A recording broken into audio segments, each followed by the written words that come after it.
For we knew what it was like when we had nothing but God. We had no earthly allies. We were in a foreign land. We were stripped of our humanity. We were divided up like lots. We had nothing but God. But here we are today because of that same God. And now we must meet another challenge after the first post-Reconstruction. Following Reconstruction, the best 12 years of advancement in the history of black people in America. 37 HBCUs founded. Freedmen's Bureau founded. Majority legislature, if you can believe it, in every southern state legislature in the South. Mississippi too, if you can believe that. And so Hayes, Tilden, sellout comes. Rutherford B. Hayes gets the 1876 presidential election, removes federal troops from the South. States' rights is once again invoked. And Plessy versus Ferguson follows a decade later, making separation on the basis of race constitutionally binding. But oh, a statement was coming. And it came from Bishop Henry McNeil Turner, who shocked the nation. And they wanted him dead or alive for this. In 1898, off the heels of Plessy, he makes a statement to the nation that God is a Negro. What was Turner saying? That we serve a God just as the one that identified with the suffering of the Israelites in the Old Testament. We serve a God that knows about holes of ships, knows about the auction block. And we know that God, despite this current installment of white supremacy in 1896, Plessy versus Ferguson, will deliver us from it. And it galvanized black people in black churches. It was a statement that affirmed our humanity, but more particularly that we serve a God, the God of Jesus Christ, that identified with our humanity and identified more particularly with our struggle, a God that comes down on the right side of history. That's right. Then, after the Brown decision in 54, we see a second post-Reconstruction. We see Ku Klux Klan riding through the South. We see every effort being made to prevent the desegregation of schools. And certainly up to 2024, the true integration of schools. And when we could no longer take it, we got together as a group of black clergy and we embraced the name radical.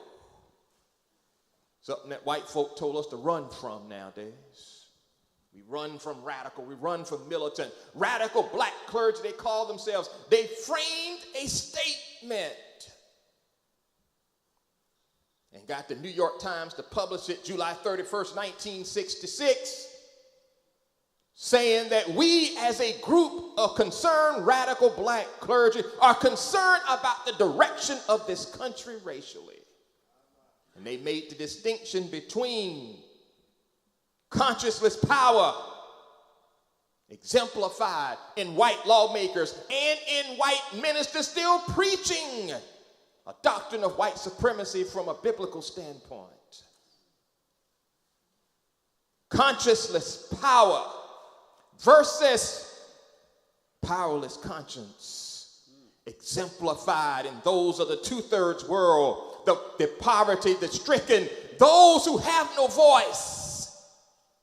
And they identified a God that once again came down on the right side of history, who identified with black people who were suffering in a brown era that was designed to ameliorate our condition. The Supreme Court was right in the decision that is made, but it never made its way down to Southern governors. Lindsey Alban in Virginia. Virginia in the house? Yeah, Lindsey Alban said, Supreme Court or no Supreme Court, we are going to keep Dixie down here in Virginia. And so the statement goes out from the radical black clergy affirming that being in a place of radicalness in a context of white supremacy is where Jesus Christ would be today if he were living. And so now, in a post-Obama administration, we have seen a reemergence of a public bigotry that's very similar to what we saw during Jim Crow. We are seeing more and more police and white civilian killings of black boys. We are seeing the emergence of hate groups, white nationalist group, Ku Klux Klan, skinheads, oath keepers, Proud Boys. What you proud of?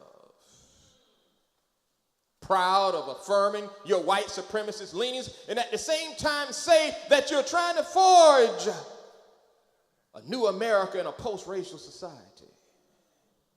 And that's the language they use to seduce us. That's the palliative. That's the syringe. You people don't see what you see on television. You people don't experience what you experience in daily life. It's all here. We're not like our great-grandfathers and our great-grandmothers. We have turned over a new leaf racially. And yet we are beset by a resurgence of public bigotry.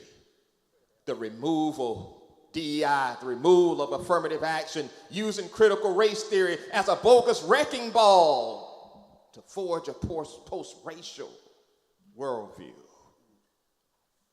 And now what is upon us? On the heels of Nicole Hannah-Jones, the 1619 Project came out in 2019, celebrate the 400th year, or at least observe it. The first Africans setting foot on the soil of America and become slaves a few decades later. So controversial was the book, as they put the label on it, that she was denied tenure at the University of North Carolina, a first of its kind, to deny a professor tenure because the work was considered too, what? Controversial. And she ends up at Howard University, being dismissed from the University of North Carolina, a flagship university, by the way, that it had earned a more liberal and progressive reputation as, say, opposed to the University of Mississippi. And so when the most progressive of the conservatives are dismissing professors writing about an indigenous condition, we are seeing a resurgence of public bigotry that we saw 6-7 decades ago. And throughout the 20s, as we're in 24 now, near 25, there have been a group of enlightened conservatives working on a Project 2025. Seeks to reclaim America's moral center. Children of Jerry Falwell, the moral majority. And they tell you that religion has nothing to do with politics. And then they groom politicians and build universities and make them sign a waiver that they're going to adhere to conservative policy no matter what. And Christian progressivism all of a sudden becomes hegemonic culture all over again in the pulpit and in the university. You either see it our way, white folk, you either see it our way, black folk, or you suffer the consequences. Not taking into consideration that even as they confess to be Christians, they are assuming not the position of Jesus Christ in biblical revelation, who stands up for those with no voice, stands up for those who are vilified, who are demonized. but they are taking the place of the chief priests, the scribes, and the Pharisees, contemporary Christians who still don't get it, and caught in the whirlwind of them not getting it is a people who continue to have assaults on their humanity, on their cultural expression, on their aesthetic features dumped on, continually being asked to accept second-class citizenship and to be comfortable with it. The time has come for another statement. And we're here today to launch this very important discussion about what that statement should look like. And so years from now, they'll say that there was a gathering in Columbia, South Carolina. End of a long day of deliberation, Black Methodist Church renewal. And they took this to task in Columbia, South Carolina at Journey Church. And so as we proceed, we have two giants among you to share with you today as to what that statement should look like.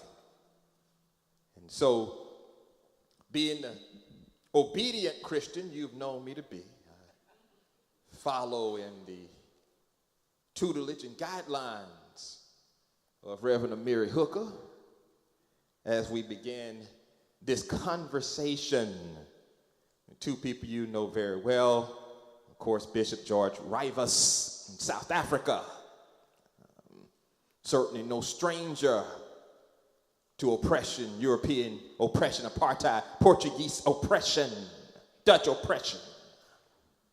And of course, from Gut Bucket, North Georgia, Robin Dees. Bishop Robin Dees, home of Lester Maddox. And so it's good to have both of you here with the body today, and I am looking forward to learning just as much as sharing. And so as we look at the emergence of white nationalism, white Christian nationalism more particularly, and what the Black church's response would be, I begin with this question: what key theological and political points should the Black church include in a public statement addressing the ways white Christian nationalism and white supremacy intersect to distort Christian values and American democracy? That's a real juggernaut of a question, isn't it? We begin with that. Bishop Rivas. Good afternoon, everyone. Afternoon. I think that, for me, the starting point is in two ways, and it's really about definition. Because when we speak about Christian nationalism or white supremacy, as many people as there are here today, we might differ in despite that incredible introduction. We need to define so that we're all very clear that we're singing off the same hymn sheet. Because Christian nationalism and white supremacy is in a way too broad. And that, I think, is part of the attack, you see. So one of the nominees, who shall remain nameless, not really, who utters so much and says so much that's so painful and so hurtful, we think he doesn't know what he's talking about, but it's intentional. We laugh and we shake it off and we think, oh, he's this or he's that. It's intentional.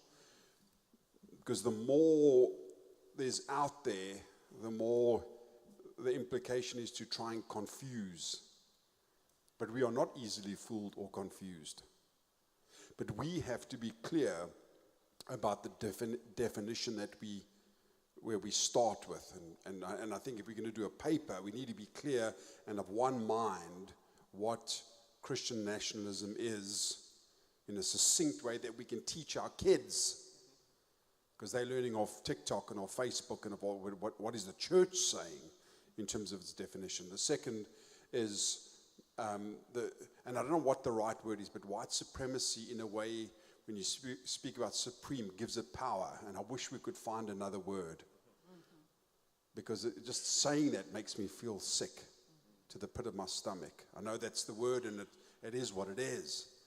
But it feels like it gives it power, and it gives it life when we say it's supreme, white supremacy. But perhaps then, once we've done that, we have to ask ourselves, I think, a tough question, and it's introspection. And we have to ask ourselves as a church, in what way are we similar to the idea of Christian nationalism? In other words, where do we find Christian nationalism in the church? I'd love you to. And where do we find it in the church? And what in our church, in terms of our organization, helps Christian nationalism? What helps? In what way are we organized as an organization that duplicates and empowers Christian nationalism? So we have to look at ourselves. Quick example, and I'm going to hand over to my colleague. Quick example. The head of the Methodist Church in South Africa goes to see the Prime Minister under apartheid. And the head of the Methodist Church says to the Prime Minister, Dr. Favut, the architect of apartheid, says this, walks into his office and says, I want you to know categorically that as the head of the Methodist Church and as the Methodist people in Southern Africa, we want you to know emphatically that we as a church strongly condemn apartheid in every possible form. And every part of it, we cannot and will not accept it. To which the Prime Minister leaned forward on his desk in his office and said, I hear that, Dr. Bahrain. But tell me, do you pay your black ministers as much as your white ministers?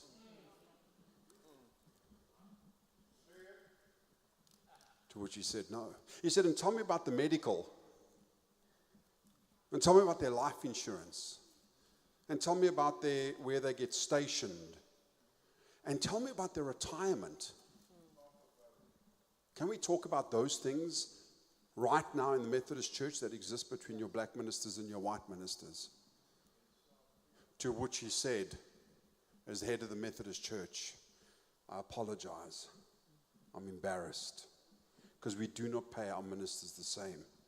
And we do not treat them the same. The pensions are not the same. The medical is not the same. And their stationing is not the same. And he walked out of the Prime Minister's office with his tail between his legs.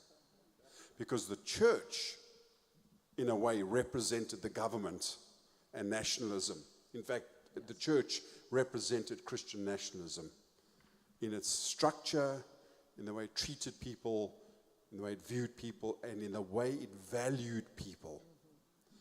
So I think the starting point is, or a point somewhere, is we have to ask ourselves introspectively, in which way do we as a church represent Christian nationalism?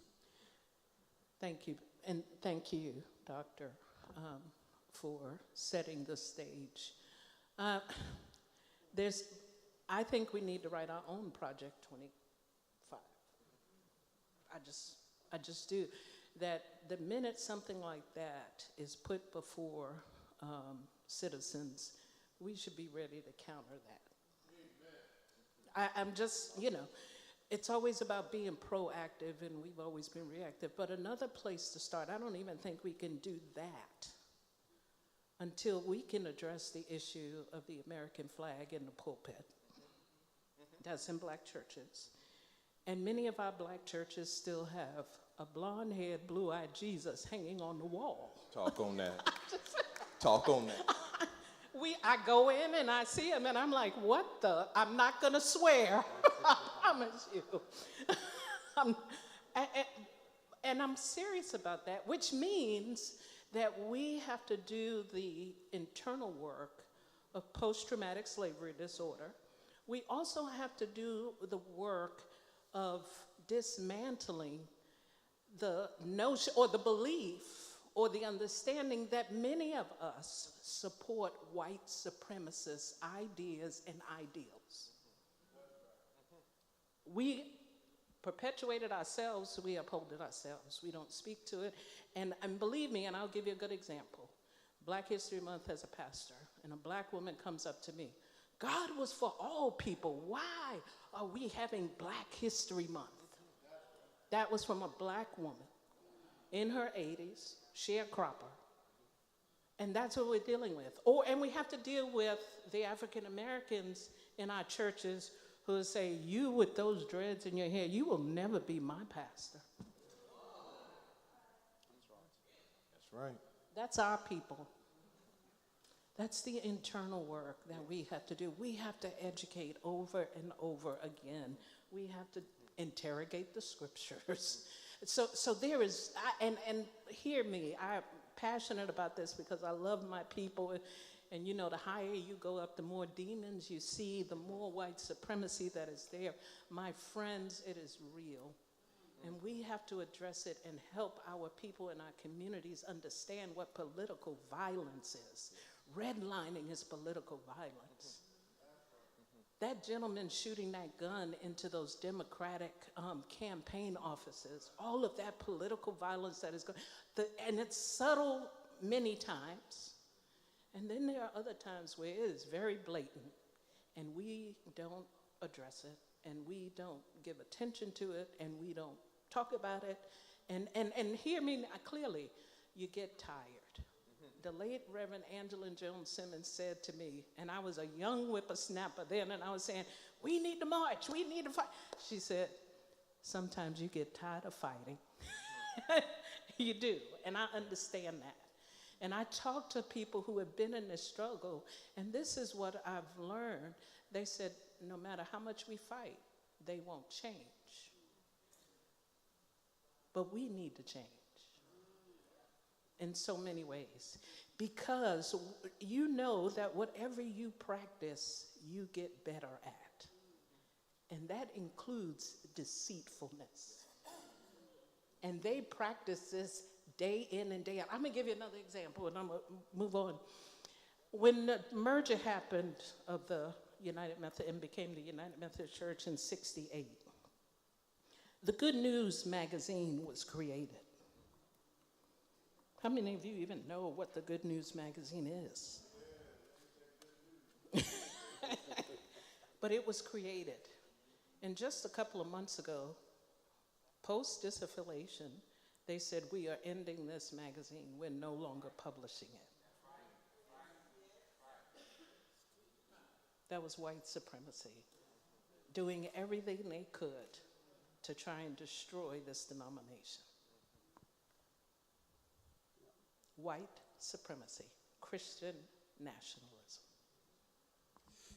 And the definition, I want to come back to that again, because in the midst of that is patriarchy. Often, despite Margaret Taylor Greene, whatever her name is, despite that, it is a male, patriarchal, by definition, even more so, in a way. And it's not just the flag, by the way, and the flag and the white Jesus is in the church. I walked into my church, and there was a huge, big plaque, thick plaque made out of, what do they make the plaques out of? You know that? No, it's a white stone, that white stone. Granite. And on it is the date and marking the first male born in Camden and his name. So I said to the church, I think we need to take it down. So they said, why? I said, well, where's the one for the first female that was born in Camden? So we have this big stone commemorating the first male. And I said, I can also guarantee you that it was the first white male. Because I doubt that guy, John MacArthur, whatever his name was the first male born in Kershaw County. First white male. So under the supremacy issue, the white supremacy issue, we also then have to deal with patriarchy and all of that. As we have to look at our churches and say, what is it that continues to empower the white supremacy and the Christian nationalism in the hymns that we sing, in our language, in our what we have around the church. Yeah, I have often styled it in my writings and public lectures as a theological renaissance. We talk as black folk about a Harlem Renaissance, but we really need a theological renaissance. We really need a theology of the church in its purest essence, because that's always served a liberating function. But we have become so numb to white Jesuses. In fact, downright honorary if you raise it, which bespeaks the indoctrination process. And so part of the job, starting with religious leadership, is to from a pedagogical standpoint, to help them see this and to help them engage in what the Bible calls the separation of the wheat from the chaff. You know, the truth from the lies. And that is never an easy task. And it's never an easy task because you're always preaching to a congregation who inherited what they were taught by mom and dad, who inherited what they were taught by mom and dad, who inherited what they were taught by mom and dad, et cetera, et cetera, et cetera. But what we fail to deal with programmatically in the life of the church is how we came to know what it is we know, or what we would refer to as, in theological circles, as the epistemological grid. You know, how is it that we came to know and believe what we believe? And how is it that a people who have suffered so much because of white, I'll use privilege instead of supremacy, are comfortable with someone who looks like the very person who has created these conditions for them, more comfortable with that image of Jesus than one that looks like them? And at the end of the day, you have to say that it's a self-love dimension that has to be instilled. And so part of the problem is, for instance, for me, not even recognizing why that is the case. When I was in seminary, a good number of my colleagues, and they're pastoring churches, said to me, "Harry, I can't preach a sermon from an Old Testament text."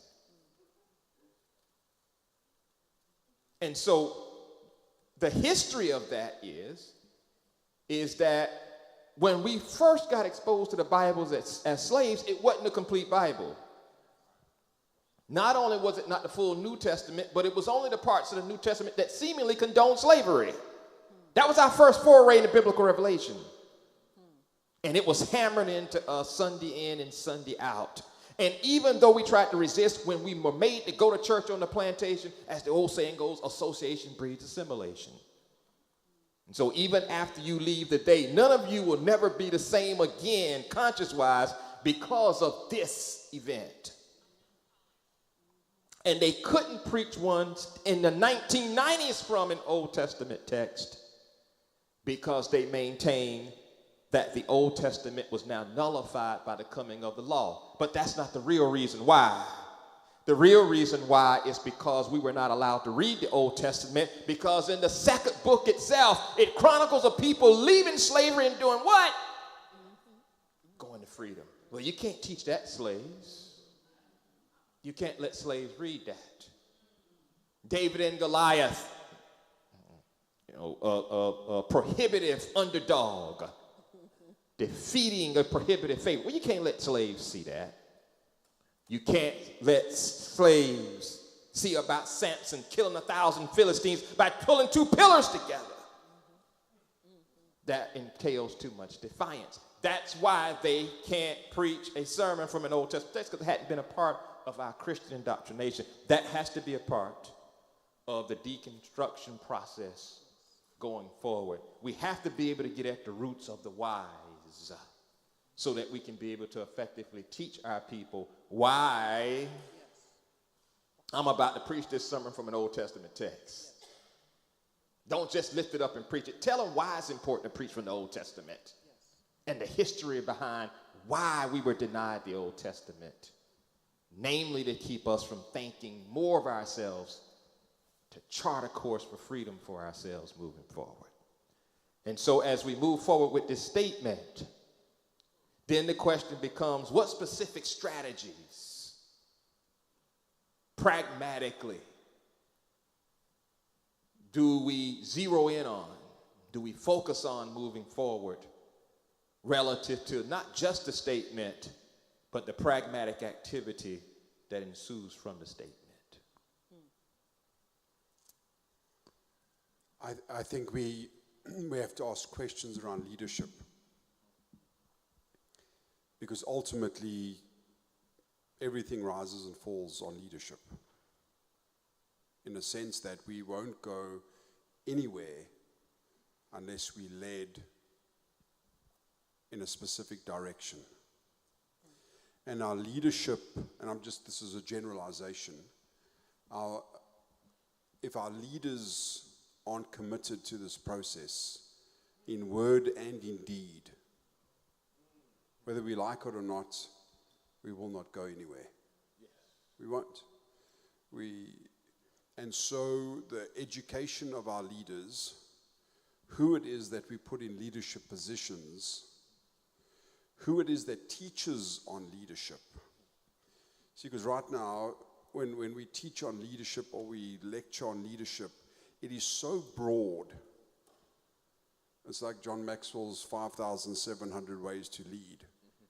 It's so broad that we find ourselves going in all different directions. And the speed of the leader is the speed of the team. And so I think we have to ask about our leaders, about how committed our leaders are and what is being taught to our leaders and what are our leaders teaching. Because we can have a groundswell movement, sure. Yeah. Absolutely, I get that. But for me personally, I think the part of the starting point is our leaders and asking what are we teaching, what are we training our leaders, what are we teaching our leaders, and what are our leaders teaching to help us in the direction that we're going. Because again, just as broad as Christian nationalism is, so broad are our thoughts on this from a leadership. And I think that if we want to get anywhere fast, we've got to be laser focused. And our leaders have to be laser focused with a crystal clear route of the way we want to go in the journey and where exactly the promised land is. And I don't want to take 40 years to get there. You know? Yes. And so for me, I think we've got to start in asking about our leaders. I'm in agreement, and we're piggybacking off of each other here, but I am in so much agreement with Bishop Rivas because it's going to take bold, brave leadership that's willing to take the hard hits. And right now, that's what I'm not seeing that. They want me to take all the hard hits, and that's okay. I was told you wear the purple shirt, you got to deal with what comes with it, and that's okay. But if we can focus on leadership in a way that educates them into understanding what all this means. I mean, I don't know what it all means myself. The Council of Bishops doesn't know what it means. I mean, we've got Bishop Kenitha Bingham-Sai, who's bringing authoritarianism and Christian nationalism to the council to educate them on it. So what I'm saying is this is constantly about educating our people to help them understand these names, these titles, what it means, all of it. And that's a part of our leadership, is that we should be learning. We should always be learning. And especially in a season now where we see what is happening as it relates to Project 25. They want to do away with public education. They've been trying to do that. And I need to say this too when it comes to leadership. Donald Trump is clueless about Project 25. They're going to use him to push Project 25, but he's clueless. Yes. They know he's dumb. But they're going to use his dumbness to accomplish what they want to accomplish. Absolutely. It's just about, and believe me, next month, I'll be meeting with someone who ran for senator in North Georgia against Raphael Warnock, black female, who is now focused on reparations. And she wants to talk about that and wants to talk. We have a reparations task force in North Georgia. And my belief is that, and they need to be educated.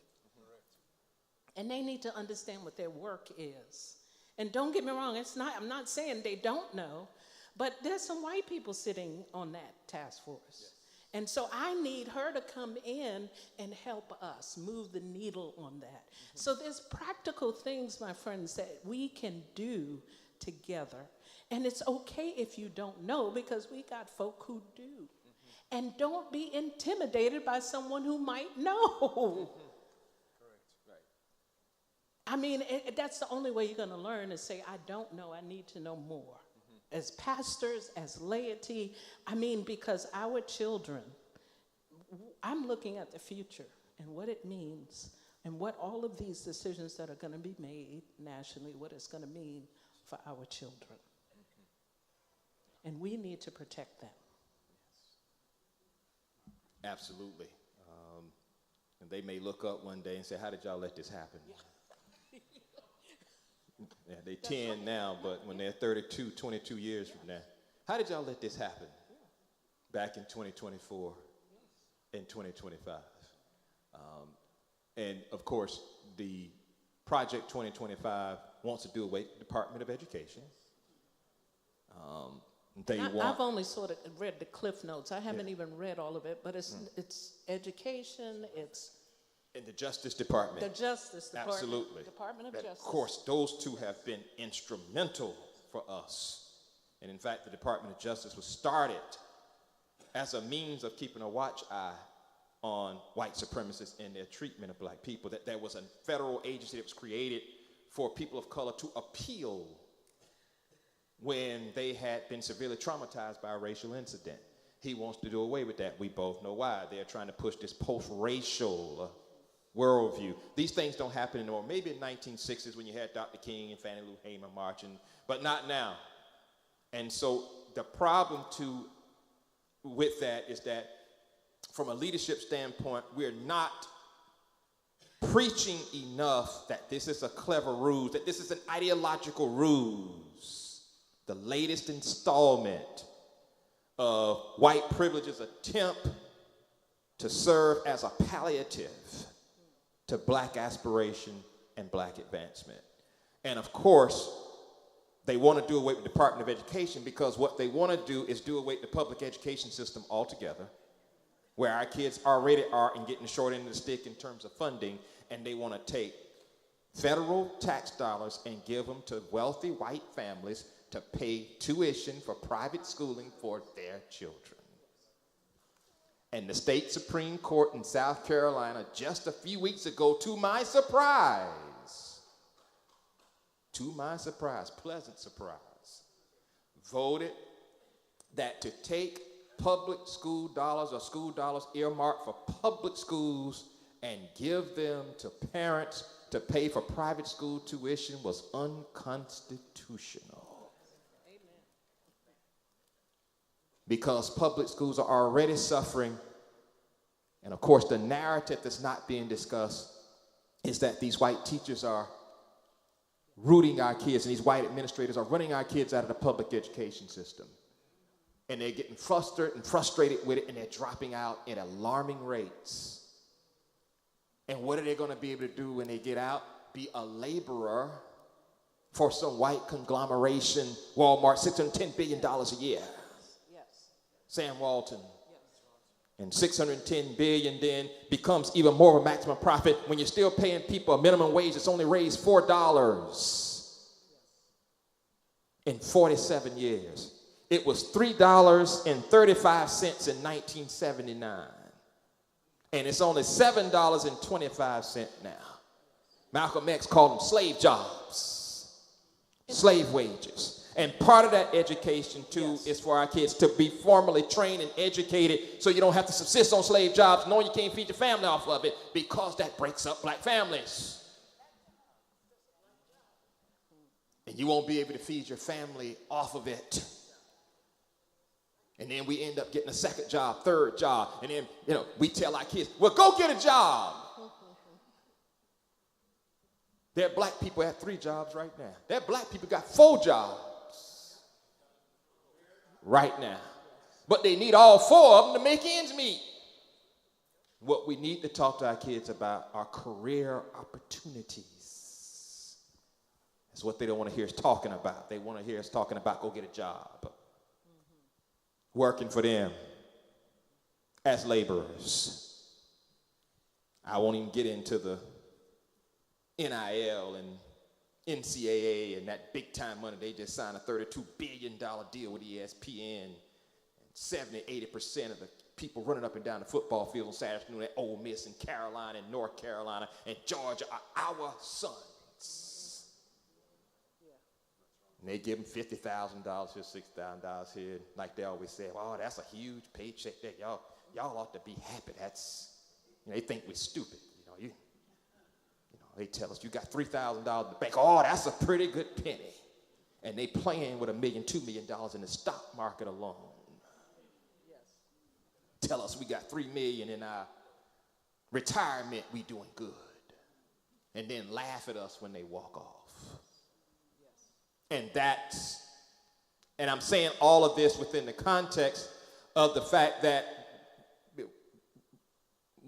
we have to get out of this notion as black folk that religion and Christianity is a walled-in way of life.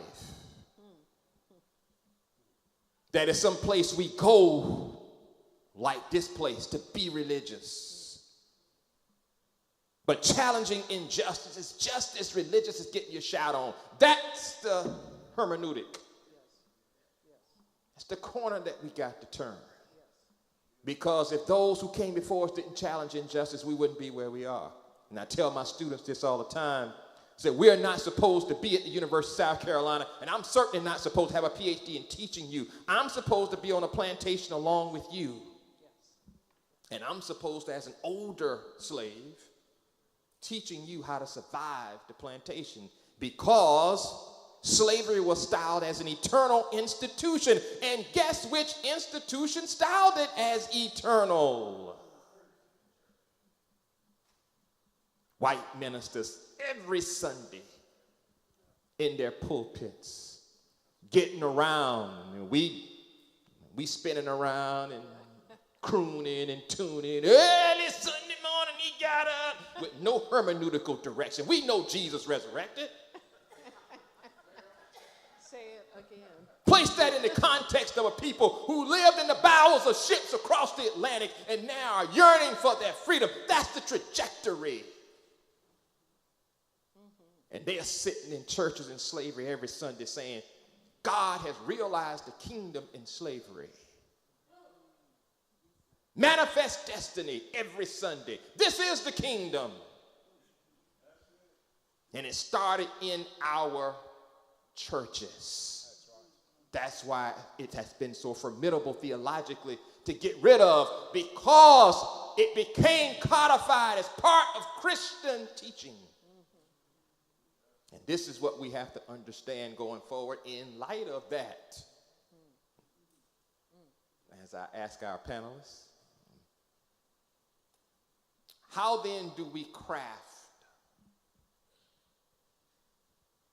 a response to Project 2025 that merges all of these factors I just mentioned, that merges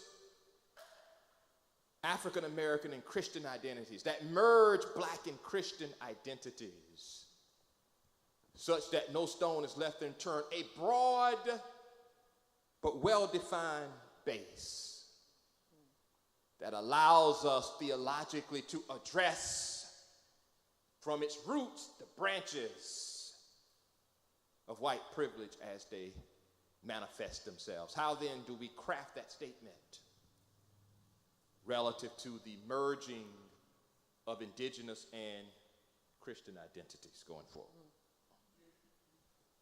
I love what you said about that we should do our own Project 20, our own version of it. Again, because I think that it's helpful to have, because what we like doing at conferences, and rightfully so, is having people up the front speaking. And I love the fact, Renuka, that we want to try and walk away with something tangible on paper. I love that. So that we can refer to something. I know we don't have, so we can refer, but and we might not get the whole thing done today, but I think it's a start. I think we've planted a seed, which is critical. But I think that this is a place to start with Bishop D said, about we need to come up with our own. And somewhere in that, we have to teach our people, honestly, on a spiritual dimension and emotional dimension, with how to deal with fear. Because I think our people are traumatized and have a inherited trauma, a generational trauma that has not been healed at all. And so what's happening is that the Christian nationalism and white privilege and all of that, think about all the things that Project 25 does. It's meant to instill fear in people. It's about how our jobs are going to be stolen by the immigrants.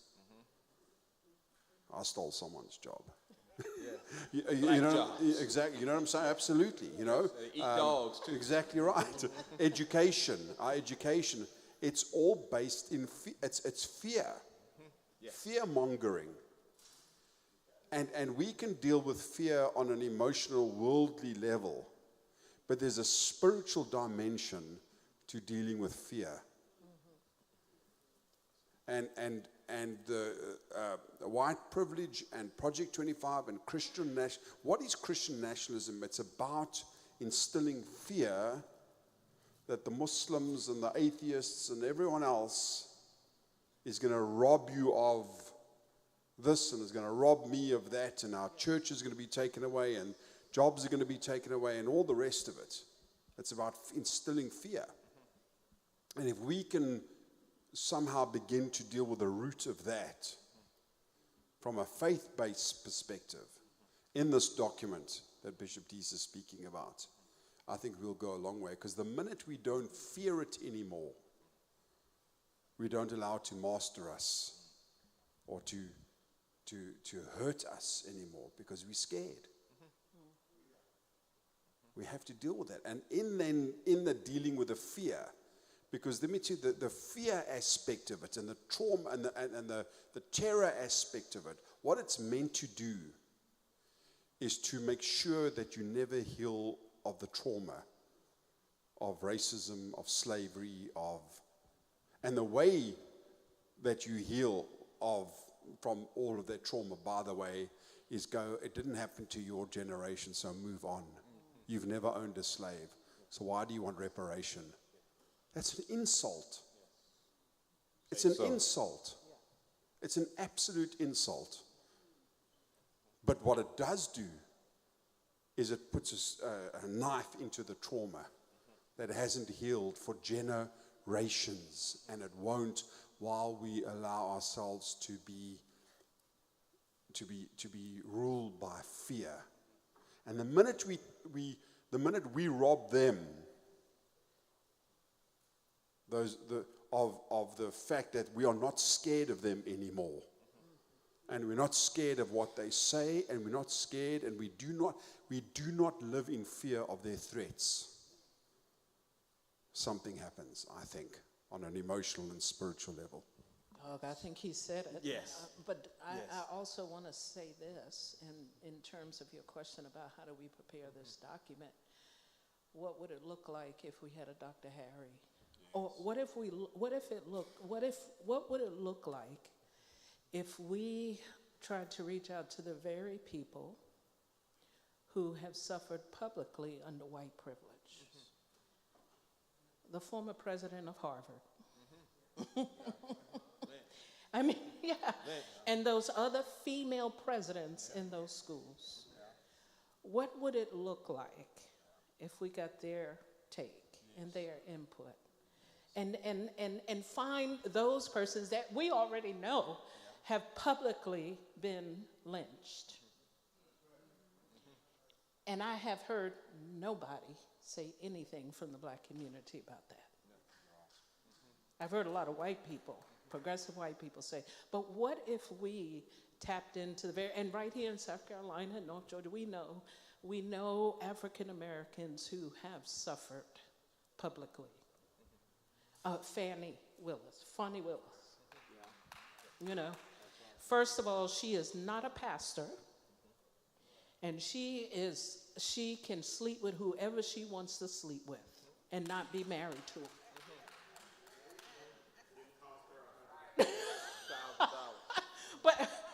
But you hear what I'm saying?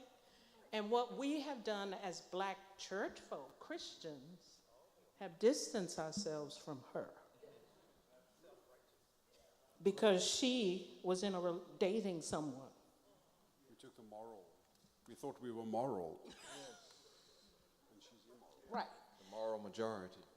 But having people like that at the table to help us craft this and not trying to do it ourselves because we just don't have the wherewithal to do it, but we have people who have suffered at the hands of it and have a personal testimony and also have the expertise that many of us do not have. Yeah, and I think the key word hit on by both of you is fear, which started in plantation. You see, that's a historical teaching there. Why do we fear white people? We fear their power. Well, we've gone to school and see people hanging from branches. Billie Holiday strange fruit. We've seen them swinging on the vine when we walk into school. Elijah Muhammad, leader of the Nation of Islam, said that's why he left Georgia and went north. He got tired of walking to school every day and seeing black people hanging from trees on his way to school. And so that fear factor is ironic because it works both ways. Because while they are making the public statement that we are somebody who should be feared, they're telling their own people, in essence, you ought to fear them. And we'll say anything no matter how outlandish it is, no matter how much hyperbole it is, to run that point home. Whether it's black men, whether it's Hispanic men, whether it's any man of color, still, there are 4 places I've always said that this society is comfortable seeing black men.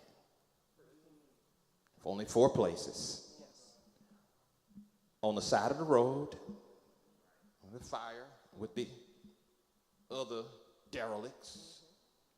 You used to seeing him on the side of the road. They used to seeing him in a factory, in a prison, or in a cemetery.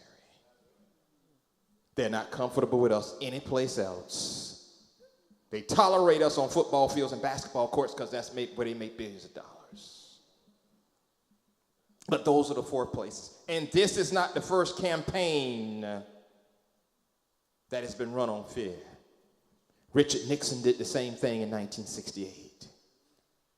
The Negroes are taking over the nation. On the heels of Dr. King's assassination, he comes behind it running on a campaign that this group of people are people you should fear. And you should advocate my wanting more money to build prisons to put them in. And he beats Hubert Humphrey in 68, beats George McGovern in 72. Running on tough on crime. Ronald Reagan does the same thing in 1980 with Jimmy Carter. He's a soft president. And soft presidents are going to get you all killed by this lawless element. And that lawless element always are men of color, particularly young men of color. Always. And he beats Jimmy Carter, then he beats Walter Mondale. Starts the war on drugs. Michelle Alexander in her book, The New Jim Crow, chronicles it to the T. Federal government gave local police forces like Columbia, like Conway, like Sherrall, like Jackson, Mississippi, like Raleigh, North Carolina, millions of dollars to increase their drug arrests. put conservative judges in place to give men of color, young black boys, 10 years for crack cocaine and a suspended sentence to white boys with powder cocaine. And it decimated black family, black community, of which black men still haven't recovered from the war on drugs. In fact, we had a judge just now resign in California because he said, I couldn't do it anymore. Sentencing black boys to 10 years and sentencing white boys to probation. He said, I can't do it anymore. And he resigned. Michelle Alexander brings that out in the new Jim Crow. And so as we move forward, I think that fear factor has to play a huge role in any statement crafted to counter Project 2025. But we have to make the case also that this misplaced understanding of fear emerges out of a machine called white privilege that in and of itself cannot produce the kind of truth that Jesus, there's our end, a man who said, you shall know the truth, and the truth shall. We can't live in a free society unless we first remove the lies. Because truth can't exist on a foundation of lies. And so we have to identify white Christianity as we have inherited it as a distortion of the gospel. That it is not the true gospel reflective of the life of Jesus Christ, and more particularly, do not ever allow white folk to universalize the gospel. We got an 80-year-old member who says, why do we have Black History Month? We got to see ourselves in the biblical message in its contemporary manifestation. We have to see ourselves in the biblical story as we move through that history as we have moved through ours. Yes. And we must do it in an unashamed way. Yes. Don't let white folk tell us that you're trying to take contemporary history and turn it into the Bible. That's what you did. That's right. You said this was manifest destiny. You equated the very virtues of Christianity with African enslavement. And that is the biggest sin. And they're sitting around teaching you every Sunday that the biggest sin is premarital sex, homosexuality, and adultery. Please. Say it again. Please. Corporate sin has to be a part of that statement. Not just personal sin. Because as long as we stay in the realm of personal sin, we will never move the conversation theologically to corporate sin, racism, militarism, capitalism, fascism, neo-fascism. They fall under the category of sin. They're not just social conversations. They're spiritual conversations. And because they're spiritual conversations, because they have to deal with the image of God in us and how it's been desecrated by white supremacy, it ipso facto is now a theological issue. You can't separate the two and say that what you've done to black folk for 400 years is not a theological issue. So, yeah, you can stop me there, son. I'm going to give you 2-minute summaries, but let me give you all some practical application. Today, everybody says, John, we're supposed to be able to talk and ask questions. Okay. I'm going to open up a Facebook portal for this group. You all, everybody, will be able to go into that separate portal. And it's not on? No? Hello? Hello? All right. So, I'm going to open up a Facebook portal for this group because it's 5 o'clock. Open up a Facebook portal. All your questions and opinions can go into that portal. We will bring back this discussion at another time, both virtually and in person again. And then we'll continue the process. You can begin to input even your paper linkages. So if you start writing, that goes into this portal. If the question that has been asked, two main questions asked. What is the definitions? And how do we collect the those stories of those that have been damaged? How do we collect those stories? Those are two things we got from the panel. Thank y'all for giving us two things. Those are two great starting points. Now we go to the portal. I see all y'all. Let me get that mic. I want to ask you. Sorry. I need to be cautious of the time. 2-minute summaries, and then we go to change and get ready for that. Thank you. 2 minutes. Can I do the first 2 minutes and then run? Do you mind? I've got to have I'm doing a wedding rehearsal in not even an hour, so I need to get back. If you don't mind, will you excuse me? So, thank you. And thank you everyone for allowing me to be here today. I appreciate it so much. My 2 minutes worth. Don't wait for us. In fact, don't wait for anyone. We all have the faith and the intellect and the gifting and the graces to start something on the local level. And I think the local church is the hope of the world. The local church is. That's where things happen. So I want to urge you and challenge you with everything that is in me to leave here, to go to home, go locally, and start doing what you can and then work in partnership with us. But don't wait for us. Start something right now, the very minute you get home, that fights and deals with white privilege, as you already are, but somehow, even if it means being more intentional. Thank you, everyone. Thank you.